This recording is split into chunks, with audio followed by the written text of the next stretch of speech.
Assalamualaikum warahmatullahi wabarakatuh. Selamat datang di Demit Horor, tempat di mana kisah gaib, misteri dan teror malam hari menjadi nyata. Bersiaplah, karena setiap cerita punya sisi gelap yang tak semua berani ungkap. Semakin pelan, efek angin berhembus, atau suara seretan matikan lampu, pasang headsetmu. Dan jangan lupa baca doa, karena kamu sedang memasuki dunia Demit Horor.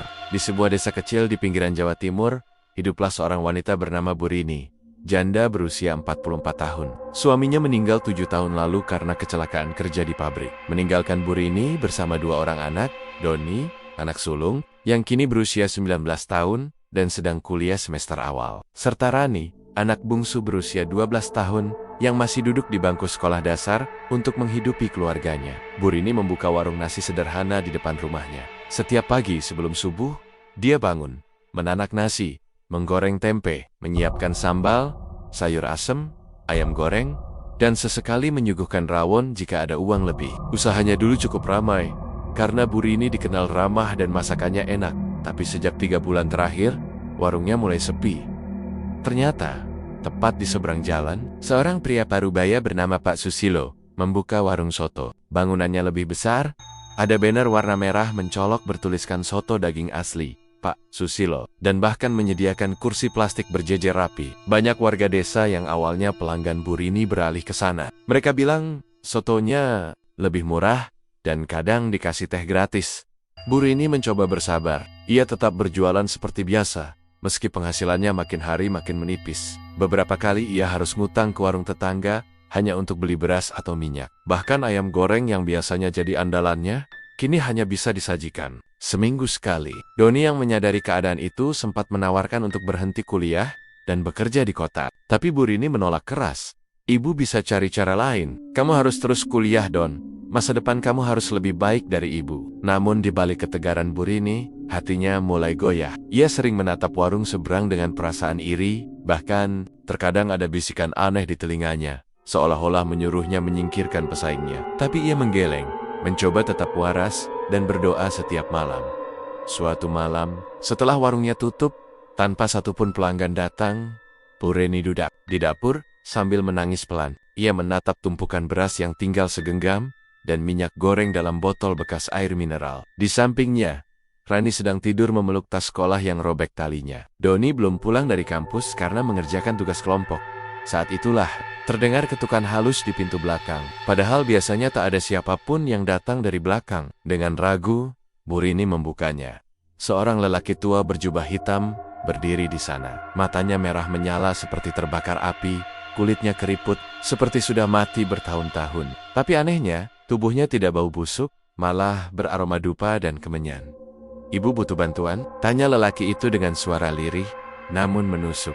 Burini membeku. Tak tahu harus menjawab apa. Tapi lelaki itu menyelipkan secarik kertas kecil ke meja dekat pintu dan melangkah pergi, tanpa sepatah kata pun. Di kertas itu hanya tertulis, "Jika ingin rezeki mengalir deras, temui aku di hutan Sentono, malam Jumat Kliwon. Bawa sesajen, jangan ajak siapa-siapa." Malam itu Burini tidak bisa tidur. Bayangan masa depan Doni dan Rani terus membayangi pikirannya. Ia tahu betapa berat biaya kuliah, dan betapa malu Rani saat teman temonnya mengejek tas robeknya. Pagi harinya, ketika membuka warung, Burini melihat hal mengejutkan.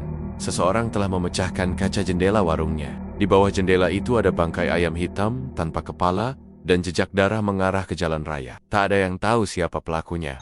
Warga hanya berbisik-bisik, dan Pak Susilo menatap sinis dari seberang. "Itu tanda," bisik Burini dalam hati. "Tanda kalau waktuku hampir habis." Malamnya, untuk pertama kalinya, Burini memutuskan untuk menyimpan niat menemui orang misterius itu di hutan Sentono. Dari dalam kamarnya yang gelap, terdengar bisikan samar, "Kalau ingin anakmu hidup bahagia, lakukan sebelum semuanya terlambat." 3 hari berlalu sejak lelaki misterius itu datang mengetuk pintu belakang rumah Burini. Setiap malam, Burini gelisah. Di kepalanya, suara-suara aneh seperti berbisik tanpa henti. Kadang terdengar seperti suara anak-anak menangis. Kadang suara lelaki berat yang tertawa pelan. Setiap ia mencoba memejamkan mata, bayangan Doni dengan wajah pucat, duduk di kampus tanpa uang makan, muncul dalam mimpi. Rani pun dalam mimpinya sering berdiri di tengah jalan sekolah, memegang tas robek, dipermalukan oleh teman-temannya, Rasa iba dan takut kehilangan anak-anaknya membuat batinnya hancur. Ia bangkit tengah malam, menatap kertas kecil yang ditinggalkan. Lelaki berjubah itu. Di situ tertulis jelas, temui aku di hutan Sentono. Malam Jumat Kliwon. Hari berganti cepat. Malam Jumat Kliwon pun tiba. Setelah memastikan Rani tidur, dan Doni belum pulang kuliah, Bu Rini memasukkan beberapa benda ke dalam tas plastik hitam, kemenyan, nasi tumpeng kecil, telur ayam kampung, dan selembar kain putih yang dulu ia pakai. Saat kematian suaminya, ia tak tahu apa yang harus ia bawa sebagai sesajen, tapi nalurinya menyuruh membawa itu semua. Sekitar pukul 11 malam, Bu Rini keluar rumah diam-diam. Jalanan sepi, angin malam berhembus aneh, tidak seperti biasanya. Aroma hutan mulai tercium meski Bu Rini belum sampai tujuan. Hutan Sentono terletak sekitar 2 km dari desanya. Dulu tempat itu dianggap sakral. Banyak warga menghindari hutan itu saat malam hari. Apalagi malam Jumat Kliwon. Konon, katanya, hutan itu dihuni oleh makhluk halus penunggu pohon beringin besar yang berada di tengah hutan. Sosok itu dikenal sebagai Mbah Kuntar, makhluk tak kasat mata yang dulunya adalah jin pengabdi manusia. Begitu masuk hutan, langkah Bu Rini mulai berat. Tanah lembab menempel di sandal jepitnya. Di kejauhan, suara burung hantu melengking, lalu hening. Seketika, daun-daun berguguran padahal tak ada angin kencang. Suasana begitu mencekam. Di depan pohon beringin besar, sosok lelaki tua berjubah hitam itu sudah menunggunya. Mbah Wiryo. Matanya tampak lebih merah dari sebelumnya, dan kini tubuhnya seperti melayang beberapa sentimeter dari tanah. Kamu datang juga, gumamnya. Bu Rini hanya mengangguk, gemetar. Kalau ingin daganganmu ramai, kalau ingin rezeki, tak putus, dan anak-anakmu hidup enak, kamu harus memberikan bagianmu terlebih dahulu. Apa yang harus saya lakukan? Suara Bu Rini bergetar. Mbah Wiryo tersenyum, lalu menaburkan sesuatu ke udara. Asap tebal muncul dari kemenyan yang dibakarnya. Perlahan, tanah di bawah beringin itu terbuka, seperti rongga besar yang hitam pekat. Dari dalam tanah, muncul suara geraman kasar, diikuti oleh sosok besar tinggi berbulu hitam. Matanya merah menyala. Wajahnya tak berbentuk jelas seperti asap yang bergerak, berubah-ubah. Bau amis darah menyengat seketika. Ini dia yang akan memberikan rezeki padamu. Tapi kamu harus menyerahkan tubuhmu malam ini. Dan setiap malam Jumat Kliwon sebagai gantinya, kata Mbah Wiryo tenang. Bu Rini mundur satu langkah. Ketakutan menyelimuti dirinya, tapi wajah Doni dan Rani kembali terlintas dalam pikirannya. Mereka tertawa bahagia, makan enak, belajar tanpa cemas. Bayangan itu mengalahkan rasa takut. Dengan suara pelan, Bu Rini berkata, Saya rela, demi anak-anakku. Makhluk itu mendekat. Nafasnya berat dan panas. Kulit Bu Rini langsung basah oleh keringat dingin. Dalam hitungan detik, tubuhnya seperti disedot ke dalam kabut hitam. Dan malam itu, ritual terkutuk pun terjadi.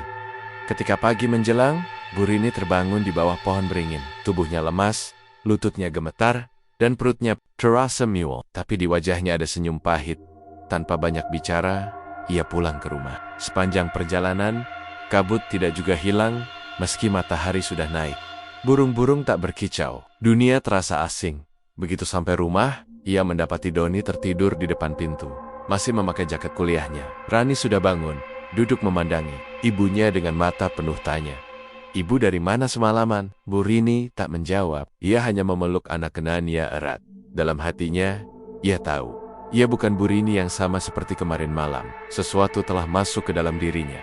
Dan sejak malam itu, bau amis darah mulai muncul dari dapurnya. Sudah 3 hari berlalu sejak Bu Rini melakukan ritual mengerikan di hutan Sentono. Ia tak pernah benar-benar tidur nyenyak sejak malam itu. Setiap kali ia memejamkan mata, sosok makhluk hitam berbulu dengan mata merah dan nafas panas selalu muncul dalam mimpinya. Sosok itu memeluknya erat, berbisik-bisik di telinganya dengan suara kasar, seolah menagih janji. Namun, sejak pagi pertama setelah ritual, keajaiban aneh pun mulai terjadi.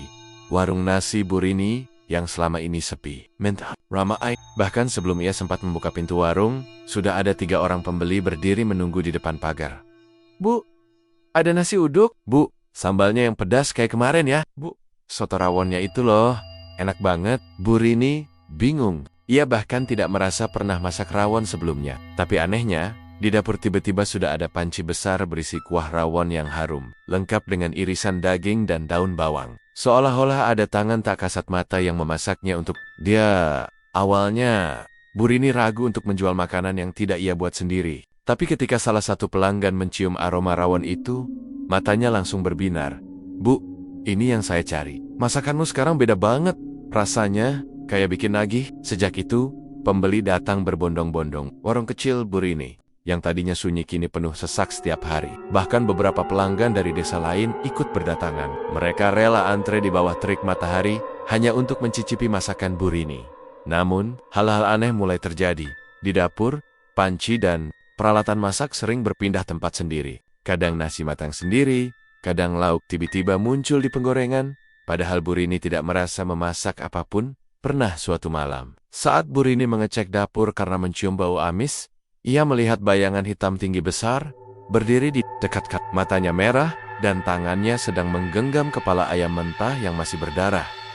Bu Rini terjatuh, tapi ketika ia bangun dan menyalakan lampu, sosok itu menghilang, hanya menyisakan bau daging busuk yang menusuk. Di sisi lain, tubuh Bu Rini mulai berubah. Setiap malam Jumat Kliwon, tubuhnya seperti ditarik sendiri keluar rumah. Ia tidak sadar kapan dan bagaimana ia sampai kembali ke hutan. Yang ia tahu, saat pagi datang, tubuhnya lelah, dan di bawahnya selalu ada jejak tanah basah dan noda darah. Kepalanya sering pening, mulutnya kadang tak sengaja menggumamkan mantra Jawa kuno yang tak pernah ia pelajari. Bahkan, Rani pernah menangis karena mendengar ibunya berbicara dalam bahasa yang aneh sambil menatap kosong ke dinding. "Ibu berubah," kata Rani pelan pada Doni. Malam itu, Doni terbangun karena mendengar suara langkah dari dapur. Ia berjalan perlahan, menjintip dari balik tirai. Apa yang ia lihat membuat jantungnya nyaris berhenti.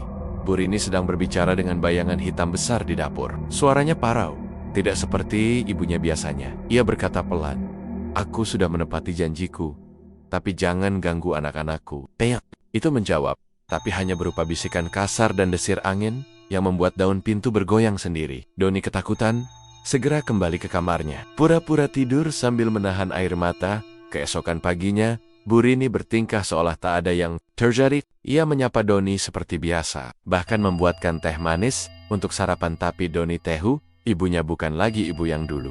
Suatu siang, ketika warung sedang ramai, seorang pelanggan tiba-tiba kejang-kejang setelah makan sambal Bu Rini. Ia menggeliat di lantai, matanya mendelik ke atas, dan mulutnya berbusa. Warga mencoba membantunya, tapi tubuhnya memanas. Dan akhirnya, ia tewas di tempat. Yang mengerikan, sebelum meninggal, pelanggan itu berteriak, "Jangan dekati dia. Dia makan daging manusia." Dia masak daging, tapi teriakannya terputus oleh suara tulang lehernya. Krek, patah sendiri seperti dipelintir oleh tangan tak terlihat. Orang-orang panik. Sabajian lari, sebagian terdiam ketakutan. Tapi anehnya, keesokan harinya warung Bu Rini tetap ramai, seolah-olah tak ada yang ingat kejadian itu. Bu Rini hanya duduk di dapur, menatap panci besar yang mengepul. Di dalamnya, daging empuk mengapung. Tapi jika diperhatikan lebih dekat, bentuknya bukan seperti daging sapi atau ayam. Bentuknya lebih mirip jari manusia. Malam itu, saat semuanya tidur, suara dari dapur kembali terdengar. "Rini, giliranmu sudah dekat. Tumbal harus disiapkan." Bu Rini menangis. Ia tahu, rezeki yang mengalir deras ini bukanlah berkah, tapi kutukan. Dan setiap hari, ia makin dekat pada ajalnya. Pagi itu, suasana di depan rumah Bu Rini lebih ramai dari biasanya. Belum juga matahari terbit sepenuhnya, belasan orang sudah antre di depan warungnya. Sebagian duduk di motor, sebagian lagi berdiri sambil memainkan ponsel. Ada yang datang dari desa sebelah, bahkan dari kecamatan lain. Semua orang membicarakan satu hal. Masakan Bu Rini beda dari yang lain. Kayak ada rasa yang nyeret di lidah, enak tapi aneh. Bu Rini keluar dari rumah dengan raut wajah tenang, meskipun matanya merah, seperti kurang tidur. Senyum kecil ia lemparkan pada pelanggan, dan seperti terhipnotis, mereka langsung tenang. Beberapa pembeli mengaku tidak bisa berhenti makan di warung itu, dan merasa ketagihan. Seolah-olah ada yang menuntun mereka datang lagi dan lagi. Warung yang dulunya kecil dan sederhana, kini tampak lebih besar. Entah bagaimana, dindingnya sudah dicat baru. Kursi dan meja bertambah sendiri. Tak ada tukang yang datang, tapi semua terlihat rapi dan baru. Bahkan lampu gantung di dalam warung kini bercahaya kekuningan, seperti di restoran mahal. Doni menodari semua keanehan itu. Ia tahu benar, ibunya tidak punya uang untuk renovasi. Ia juga tahu, Tidak mungkin ibunya punya waktu memesan semua barang itu. Tapi ketika ditanya, Bu Rini hanya menjawab dengan satu kalimat, kalau rezeki datang dari yang gaib, yang nyata hanya ikut merasakan. Doni semakin curiga. Ia sering melihat ibunya berbicara sendiri di dapur, kadang menangis, kadang tertawa, kadang tubuhnya bergetar saat memotong daging, dan darah segar sering tercecer di lantai. Tapi anehnya, tidak pernah ada yang bau. Lenyap dengan sendirinya hari demi hari. Penghasilan warung Bu Rini melonjak gila-gilaan. Doni tak perlu bayar kuliah lagi. Bahkan kampus memberikan bantuan dana karena Bu Rini dikenal dermawan mendadak, menyumbang ke masjid, ke panti asuhan, dan membagikan nasi bungkus gratis setiap Jumat. Tapi tak semua orang bahagia dengan kejayaan Bu Rini. Pak Susilo, pemilik warung soto seberang, mulai geram. Warungnya kini sepi, bahkan beberapa pelanggan tetapnya pindah ke Bu Rini. Ia merasa ada yang tidak wajar. Warung kecil Bu Rini yang dulu nyaris tutup, kini jadi warung paling ramai di 3 desa. Bahkan ada rumor kalau masakannya dicampur ajian atau darah. Suatu malam, Pak Susilo main pendap di belakang rumah Bu Rini. Ia ingin memoti-moti dan mencari bukti. Tapi saat ia mengintip lewat jendela dapur, ia melihat sesuatu yang membuatnya nyaris gila. Di dalam dapur, Bu Rini sedang berdiri setengah telanjang. Tubuhnya dipenuhi bekas cakar hitam, dan di depannya ada sosok tinggi besar berbulu gelap yang sedang menjilat daging dari talenan. Tangan makhluk itu menggenggam tulang manusia, dan matanya langsung menatap ke arah jendela. Pak Susilo mundur terbirit-birit, tapi belum sempat ia kabur, suara berat seperti guntur menggema. "Siapa yang mengintip perempuan milikku?" Melap. Itu, Pak Susilo ditemukan tergantung di pohon depan rumahnya. Lehernya berputar 180 derajat, dan lidahnya menjulur sampai ke dada. Tak ada luka lain, hanya wajahnya yang membeku dalam ekspresi ketakutan luar biasa. Kematian Pak Susilo membuat warga gig. Tapi anehnya, tidak satupun dari mereka yang menuduh Bu Rini. Malah, mereka semakin sering datang ke warungnya. Seperti ada kekuatan tak terlihat yang menutup mata dan akal mereka. Doni tahu ada yang salah. Ia menemukan jejak darah di balik pintu, dapur, dan potongan kain yang dipakai untuk membungkus sesuatu. Seperti tulang. Bahkan kucing peliharaan mereka yang dulu suka masuk dapur, kini hilang entah kemana. Sementara itu, Rani jatuh sakit. Tubuhnya panas dingin, sering mengigau di malam hari. Ia mengatakan sesuatu yang membuat Doni bergidik. Di bawah warung, ada tangan yang narik-narik kakiku. Mereka haus darah. Suatu malam, Doni memberanikan diri mengintip dapur. Di sana, ia melihat ibunya duduk sendirian, di depan tungku yang menyala. Tapi tiba-tiba, tungku itu membuka sendiri, dan dari dalamnya muncul bengen-bengen hitam yang mengelilingi Bu Rini. Mereka berbisik-bisik dalam bahasa aneh, lalu perlahan menyusup ke dalam tubuhnya. Mata Bu Rini berubah merah menyala. Ia tertawa. Tawa yang bukan tawa ibunya. Tawa itu berat, dalam, seperti suara dari perut bumi. Doni langsung mundur. Ia menutup mulutnya agar tak menjerit. Ia tahu, ibunya sudah bukan manusia biasa lagi. Warung itu, makanan itu, dan semua kesuksesan itu digerakkan oleh kekuatan jahat yang haus tumbal. Keesokan harinya, saat Bu Rini membuka warung seperti biasa, seekor anjing hitam berdiri di depan pintu. Ia menyala keras, menolak pergi, seolah ingin memperingatkan semua orang. Tapi Bu Rini hanya menatapnya tajam, dan tanpa berkata apa-apa, anjing itu jatuh mati di tempat, dengan mata berdarah, dan lidah hangus, seperti terbakar dari dalam. Warung nasi Bu Rini, kini bukan sekadar tempat makan biasa. Setiap hari, antrean semakin panjang. Orang-orang datang dari berbagai desa, bahkan ada yang dari luar kota. Banyak yang bilang, makanan Bu Rini bisa menyembuhkan penyakit, bisa membuat orang tenang, bisa membuat kecanduan, tapi hanya sedikit yang tahu dan lebih sedikit yang berani bertanya, apa yang sebenarnya terjadi di balik kelezatan itu? Di dapur, Bu Rini seperti menjadi orang lain. Ia lebih pendiam, matanya sering kosong, tangannya bergerak sendiri saat memasak. Pernah suatu pagi, Doni masuk ke dapur dan melihat ibunya mengiris daging sambil berbicara sendiri dalam bahasa aneh yang membuat bulu kuduknya berdiri. Saat Doni bertanya, Bu Rini hanya tersenyum. Ibu belajar dari tamu malam. Dia guru yang baik, namun keanehan mulai meningkat. Hari itu, seorang pelanggan tetap bernama Pak Maman, yang biasa membeli 3 bungkus nasi rawon setiap pagi, tiba-tiba kejang-kejang di depan warung. Mulutnya berbusa, badannya menggeliat seperti cacing kepanasan. Ia berteriak histeris, "Itu bukan rawon! Itu bukan rawon! Itu tangan manusia, ada kuku di mulutku. Tolong, tolong. Beberapa warga mencoba menolong, tapi sebelum bisa menyentuh tubuhnya, Pak Maman tiba-tiba terbakar dari dalam. Matanya meledak, kulit wajahnya mengelupas seperti kertas terbakar, dan tubuhnya mengepul seperti dibakar kemenyan. Orang-orang menjerit, berhamburan, beberapa muntah karena tak kuat melihatnya. Tapi yang ngone, Bu Rini tetap diam. Ia hanya berdiri di belakang meja saji, menatap tubuh Pak Maman yang sudah jadi abu, dengan senyum tenang. Dia sudah waktunya, katanya pelan. Kejadian itu membuat warung Bu Rini ditutup selama 2 hari. Tapi bukan karena pihak berwenang, melainkan karena makhluk dari hutan meminta Bu Rini mempersiapkan tumbal berikutnya. Malamnya, saat angin dingin menerpa genteng rumah, makhluk itu datang lagi. Bu Rini sedang sendiri di dapur, menabur garam ke atas seonggok daging besar yang masih berdenyut. Tiba-tiba angin berdesir keras, lampu redup berkedip, dan suara berat bergema dari sudut ruangan. Kau janji 1 nyawa tiap bulan. Jangan pernah lalai. Makhluk itu muncul dari balik bayangan kompor. Wujudnya makin menyeramkan.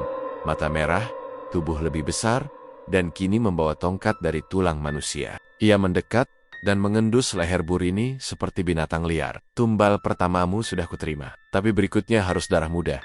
Yang manis, yang segar, jangan anakku. Bisik Bu Rini panik. Bukan dia, bukan anakmu, tapi satu yang dekat dengannya. Lalu makhluk itu lenyap, meninggalkan bau amis menyengat yang menyebar ke seluruh rumah. Keesokan harinya, teman Doni bernama Wawan datang ke rumah. Ia biasa membantu Doni mengerjakan tugas kuliah. Mereka duduk di ruang tamu hingga malam. Saat Bu Rini melihat Wawan, matanya berubah sayu, seperti melihat mangsa. Suaranya bergetar saat memanggil. Nak, Wawan, kamu belum makan ya? Sini ibu bikinkan rawon. Wawan menolak dengan sopan, tapi Bu Rini bersikeras. Ia ke dapur dan memasak dengan mata yang tidak berkedip. Tak ada suara kecuali dentingan, pisau, dan rebusan yang mendidih. Tapi di sudut ruangan, sesosok bayangan gelap berdiri, mengangguk pelan, mengawasi. Saat makanan tersaji, Wawan mencicipi, lalu terdiam. Beberapa detik kemudian, ia muntah. Tapi yang keluar bukan makanan, melainkan potongan rambut dan serpihan tulang kecil. Ia memegang lehernya, lalu tiba-tiba tubuhnya terangkat ke atas meja makan, seperti ditarik oleh tali tak terlihat. Ia berteriak, matanya menatap ke arah Doni yang berusaha menolongnya. Tapi, tubuh Wawan meledak di udara. Darah menyembur ke langit-langit rumah. Isi perutnya berceceran ke segala arah. Doni berteriak histeris, dan saat ia berbalik ke arah ibunya, Bu Rini sudah pingsan. Tubuhnya terbaring dengan luka bakar di dada, seperti simbol aneh berbentuk mata dengan 3 garis melingkar. Malam itu, Bu Rini dibaringkan di kamarnya. Doni membersihkan darah Wawan sebisanya sambil gemetar. Ia tahu, ini bukan lagi tentang pesugihan biasa. Ini sudah menyentuh alam yang tidak seharusnya dikotori. Saat dini hari tiba, Doni bermimpi didatangi sosok laki-laki tua, berpakaian putih compang-camping, suaranya berat dan pelan. Jika kau tak memutus perjanjian ibumu, anak itu, adikmu, akan jadi tumbal terakhir. Jin itu haus darah keluarga. Doni terbangun dengan nafas terengah. Keringat dingin membasahi bajunya. Sementara itu Bu Rini sedar, tapi pandangannya kosong. Suaranya berbisik lirih di tengah gelap. Tumbal pertama sudah diambil, tapi mereka belum kenyang. Mereka minta lebih. Matanya tak berkedip, menatap ke lenggit-lenggit kamar. Dari sudut ruangan samar-samar, terdengar suara tertawa berat. Makhluk itu sedang menunggu. Malam setelah kematian Wawan, suasana di rumah Bu Rini sangat berbeda. Doni tak tidur. Matanya terus mengawasi adiknya, Rani, yang sedang sakit panas dan mengigau. Sementara itu Bu Rini duduk di dapur dalam diam, wajahnya pucat dan tangannya gemetar menggenggam sendok yang bahkan tak ia pakai. Tapi jauh di seberang jalan, di warung sotonya yang kini sepi dan hampir bangkrut, Pak Susilo sedang menyusun rencana. Ia tahu betul bahwa sesuatu yang tidak wajar sedang terjadi. Warung Bu Rini tak hanya merebut pelanggannya, tapi juga menebar kengerian. Desas-desus soal makanan berisi rambut, pelanggan kejeng-kejong, dan suara-suara aneh di malam hari mulai menyebar. Tapi semua orang yang mendengar itu seolah lupa begitu saja keesokan harinya. Pak Susilo tidak lupa, ia adalah orang yang pernah melihat langsung makhluk itu. Sosok hitam yang berdiri di belakang Bu Rini saat ia mengintip dari jendela beberapa minggu lalu. Setelah kejadian itu, hidup Pak Susilo jadi kacau. Ia sering mimpi buruk, mendengar suara-suara berbisik di kamar mandi, bahkan bayangannya sendiri sering tidak mengikuti gerakannya. Hingga malam itu, Dalam tidurnya, Pak Susilo bertemu seorang kakek tua berbaju putih lusuh. Kakek itu berkata, "Jika kau ingin menghentikannya, kau harus hadapi sumber kekuatannya.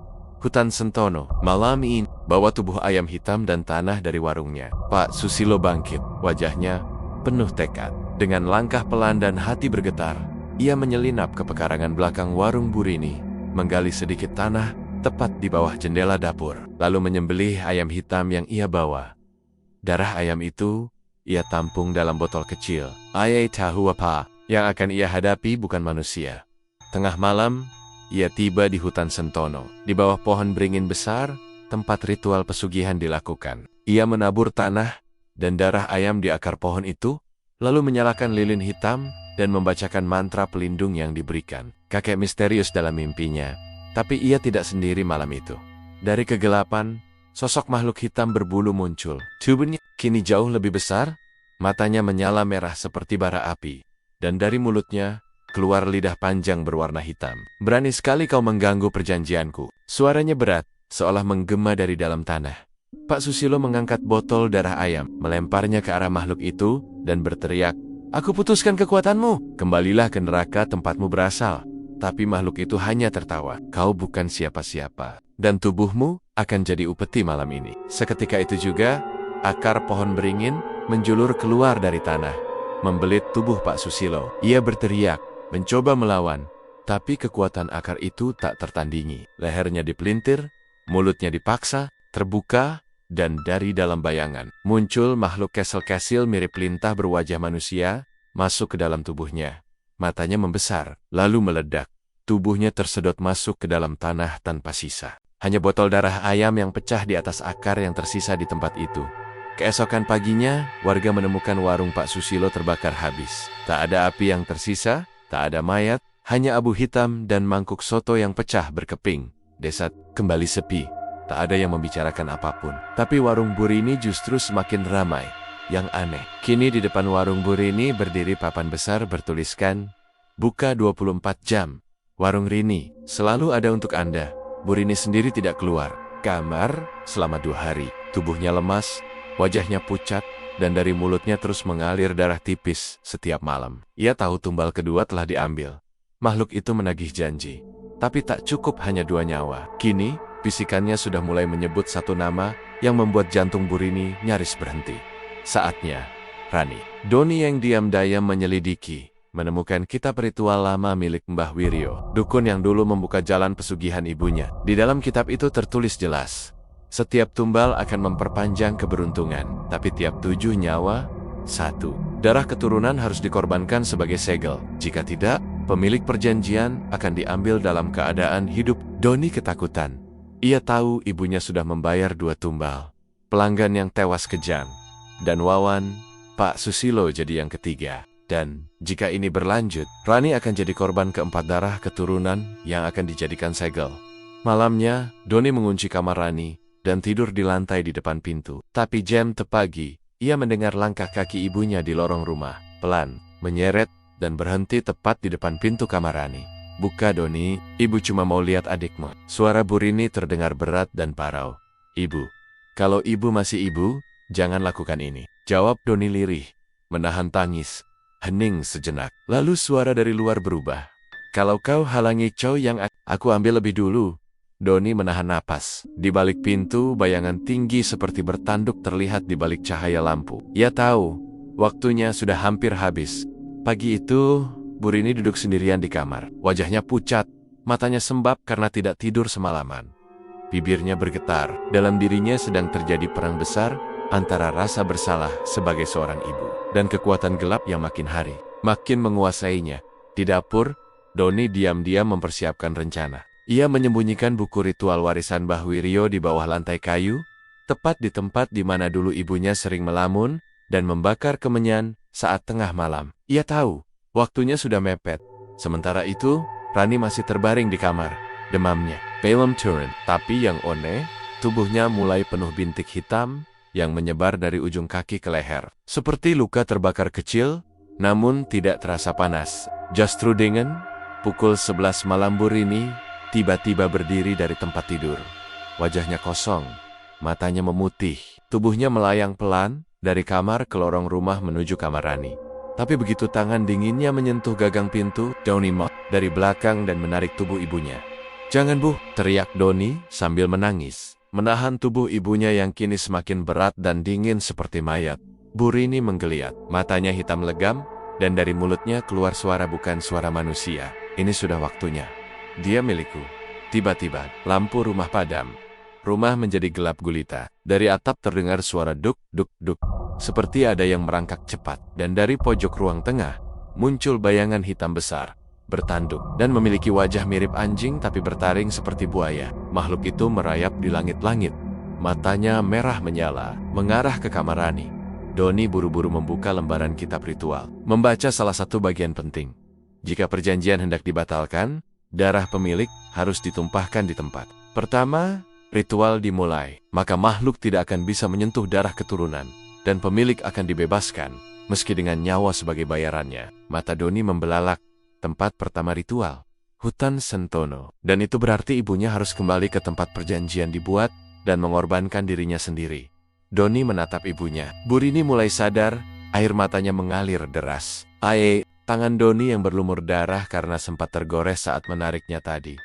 "Bantu ibu, Nak. Ibu mau akhiri semua ini." Perjalanan ke hutan Sentono jam menunjukkan pukul 1 dini hari saat mereka tiba di pinggir hutan Sentono. Langit gelap tanpa bintang, dan angin bertiup kencang seperti bisikan ribuan roh gentayangan.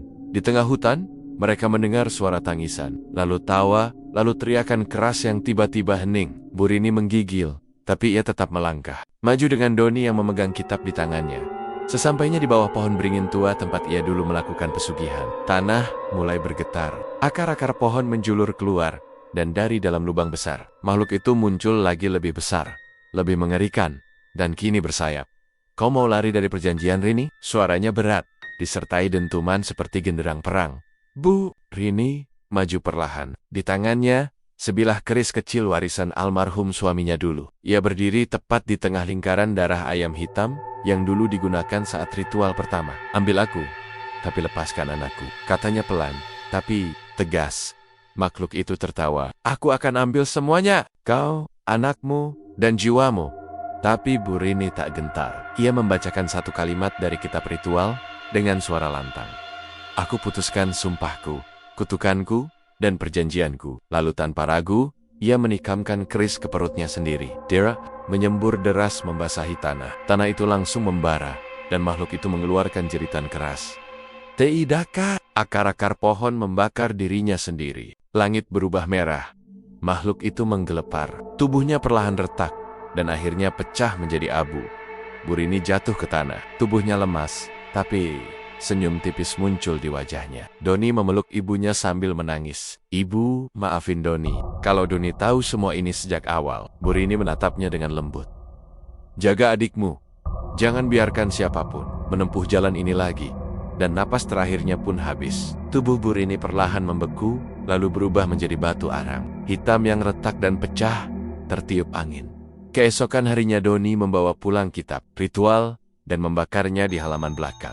Rani mulai sembuh, demamnya turun, dan warung Bu Rini tiba-tiba hilang. Bukan roboh, bukan terbakar, tapi hilang tanpa bekas, seperti tak pernah berdiri di sana. Warga desa bingung, tak ada yang ingat warung itu pernah ada. Tapi Doni tahu segalanya. Kini ia dan adiknya tinggal bersama bibinya di luar kota. Tapi setiap malam, Doni masih bisa mendengar suara di telinganya. Suara lembut, suara ibunya. "Maafkan, Ibu, Nak." Sudah 2 minggu sejak kematian Bu Rini, Doni dan Rani kini tinggal bersama Bude Sumarni, adik dari almarhum ayah mereka, di kota kecil bernama Pare, sekitar 3 jam dari desa mereka dulu. Mereka mulai menata hidup. Doni bekerja sebagai penjaga toko, sementara Rani kembali bersekolah. Namun, meski kehidupan tampak tenang, bayangan masa lalu belum sepenuhnya pergi.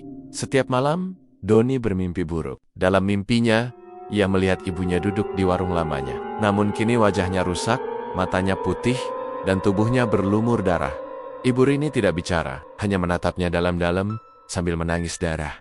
Sinyal kematian malam itu, Doni pulang. Kerja dalam kondisi kelelahan, tapi begitu membuka pintu rumah, ia mencium bau kemenyan yang sangat kuat. "Bude, masak kemenyan ya?" "Loh, siapa yang bakar kemenyan? Di rumah ini nggak ada kemenyan," jawab Bude Sumarni bingung. Mereka mencari ke seluruh sudut rumah dan menemukan sebatang dupa hitam yang masih menyala di pojok kamar Rani. Doni langsung merinding. Itu dupa yang sama dengan yang pernah digunakan Bu Rini saat memanggil sosok jin di hutan Sentono. Bude, ini bahaya, sangat bahaya. Rani mendadak keluar dari kamar. Wajahnya pucat, bola matanya tampak sedikit merah, dan tangannya menggenggam sesuatu. Saat Doni mendekat, adiknya itu menyodorkan buku kecil lusuh kitab ritual warisan Mbah Wiryo yang dulu ia bakar. Ini tiba-tiba ada di bawah bantal, Mas. Gak mungkin, itu sudah aku bakar, teriak Doni panik. Dan benar saja, SOT dari membuka lembar pertama, ada bekas gosong, tapi sisanya masih utuh. Bahkan tulisan-tulisan yang dulu samar, kini terlihat sangat jelas. Seolah ditulis ulang oleh tangan tak kasat mata. Rahasia yang tak pernah mati di halaman tengah buku itu. Tertulis, perjanjian darah akan turun pada anak kandung. Jika tidak diselesaikan dengan pemutusan 7 lapis tanah leluhur, Doni gemetar. Membaca itu artinya, walaupun Bu Rini sudah mengorbankan dirinya, perjanjian itu belum sepenuhnya putus. Karena ritual pemutusnya harus dilakukan oleh darah keturunannya, di tempat yang lebih dalam dari sekadar pohon beringin, yakni di lapisan ke-7 tanah leluhur. Doni mencari tahu ke penjaga makam desa, tempat ayahnya dimakamkan. Di sana, ia mendapatkan informasi mengerikan dari seorang kakek tua penjaga makam. Nak, warisan pesugihan seperti itu tak akan selesai hanya dengan kematian. Yang kamu lihat di hutan Sentono itu, baru gerbangnya saja. Tempat sejati perjanjian ada di bawah tanah, di makam leluhur. Di sanalah iblis mengikat jiwa, agar turun-temurun bisa ditagih. Rani menghilang pagi harinya. Rani tidak ditemukan di kamar. Jendela kamar terbuka lebar, dan di bantalnya kembali ditemukan sebatang dupa hitam dan bunga melati yang sudah layu. Doni panik. Ia mencari ke seluruh kota, bahkan ke terminal dan stasiun, tapi tidak ada jejak. Sampai sebuah surat kecil ditemukan, terselip di bawah kitab ritual. Surat tulisan tangan Rani. Mas, aku nggak kuat lagi. Suara-suara itu makin kencang. Mereka memanggilku setiap malam. Aku tahu ibu belum benar-benar pergi. Aku akan ke tempat itu. Jangan ikuti aku. Aku hanya ingin semua ini selesai. Doni jatuh terduduk. Keringat dingin membasahi tubuhnya. Pulang ke hutan terlarang tanpa pikir panjang, Doni mengambil motor dan melaju ke hutan Sentono. Tapi ia tidak berhenti di pohon beringin, tempat dulu ibunya mengakhiri hidup. Ia mengikuti jejak bunga melati dan dupa terbakar yang entah bagaimana tersebar seperti penanda jalur. Akhirnya, ia sampai di sebuah gua tersembunyi, dijaga oleh akar dan batu berlumut. Di sana, Doni menemukan Rani. Adiknya duduk bersila di tengah lingkaran api kecil. Di sekelilingnya, sosok-sosok hitam tak berbentuk berdiri mengelilingi. Seperti bayangan manusia tanpa wajah. Wajah Rani kosong, tapi dari matanya mengalir air mata bercampur darah. Mas, dia datang, dan tiba-tiba tanah bergetar. Dari celah batu, sosok besar bersayap lebih mengerikan dari makhluk sebelumnya muncul. Kali ini, ia membawa rantai panjang berduri. Dan dari rantai itu tergantung ratusan tangan kecil manusia yang melambai-lambai. Seolah meminta tolong, makhluk itu tertawa keras. Darahnya milikku. Kau tak bisa lari dari warisan dosa. Hutan Sentono menjelma neraka malam itu. Angin menderu kencang. Pohon-pohon berderit seolah akan tumbang. Tanah bergetar hebat, dan langit menjadi merah pekat. Seperti kobaran api sedang menelan awan. Doni berdiri memeluk tubuh Rani yang kini tak sadarkan diri. Matanya masih basah, tubuhnya dingin, dan dari mulutnya terus keluar bisikan pelan.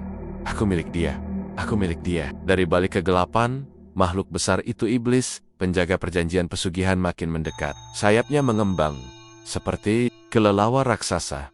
Matanya menyala merah, dan rantai berduri di tangannya, menggantung tangan-tangan kecil, berlumuran darah. Makhluk itu tertawa terbahak-bahak. Suaranya seperti batu digerus. Kau pikir perjanjian ini hanya milik ibumu, leluhurmu. Kakek moyangnya pun telah menjual jiwa demi kekayaan. Kini, darahmu dan darah adikmu adalah bagian dari kesepakatan. Doni berteriak, marah, takut, dan putus asa. Ambil aku, jangan adikku, cangkin dia. Makhluk itu hanya tertawa. Lalu dari tanah, muncul tangan-tangan lain tangan yang menyeret Rani ke tengah lingkaran api. Tubuhnya ditarik perlahan, seperti hendak dipersembahkan. Rani mulai sadar dan menangis keras, tapi tak bisa melawan. Ritual pemutusan tiba-tiba. Dari balik pohon, muncul seorang kakek tua berpakaian putih lusuh. Wajahnya penuh keriput, matanya tajam dan tenang. Namaku Kipatra, penjaga ilmu penolak pesugihan. Aku sudah menunggu kalian. Doni memohon, hampir menangis. "Tolong Pak, adikku. Dia nggak salah apa-apa." Ki Patra mengangguk. Ia menaburkan serbuk hitam ke sekeliling lingkaran api, lalu membaca doa dan mantra dalam bahasa Jawa kuno.